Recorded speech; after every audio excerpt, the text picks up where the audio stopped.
The Steinheart legacy, arrogance, obsession, and the birth of Nathan's delusion. Matthew Steinheart was an arrogant man from birth.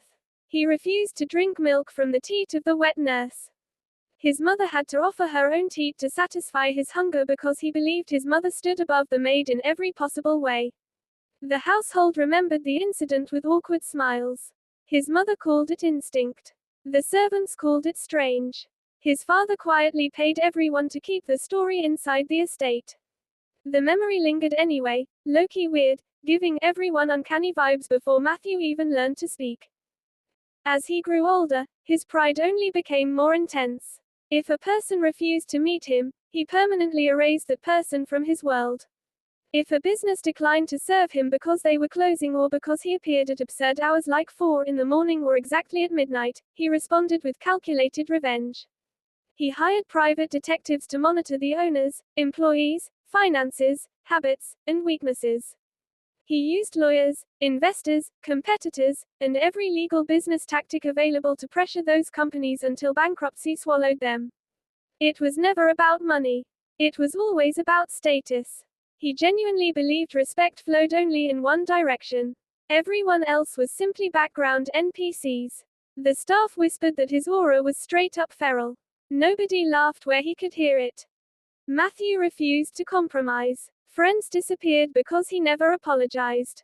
Associates left because every disagreement became permanent. Rivals multiplied because every slight received years of retaliation. His parents remained the only people he treated with unquestioned respect. Everyone else occupied lower levels inside a mental hierarchy he never explained because, to him, it required no explanation. His certainty carried an unsettling calm. It was giving final boss energy. Every conversation felt cooked before it even started. Every room became awkward the moment he entered. Eventually Matthew became interested in physical and emotional relationships with women. One relationship led to another, then several more. He fathered at least 13 children with different women.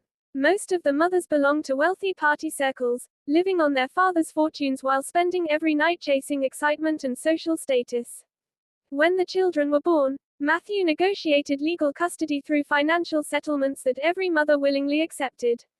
Each child entered the Steinheart estate where Matthew became the only consistent authority figure in their lives.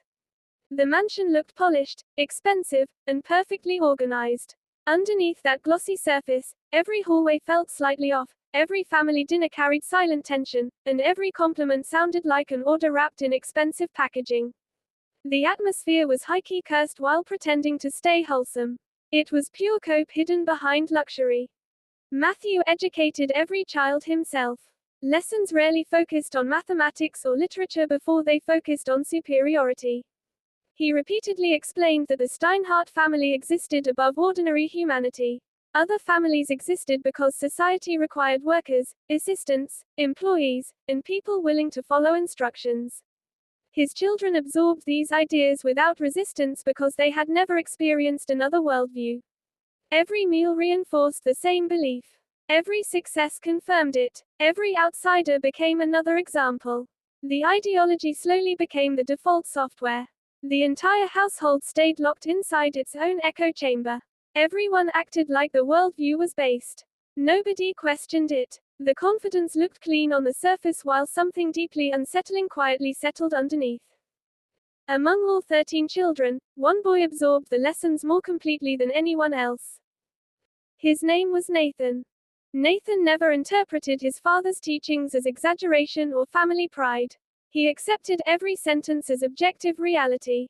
When servants opened doors, he believed they fulfilled the natural purpose. When teachers corrected him, he viewed them as confused employees exceeding their authority. When strangers smiled at him, he assumed they sought the approval of the Steinheart family.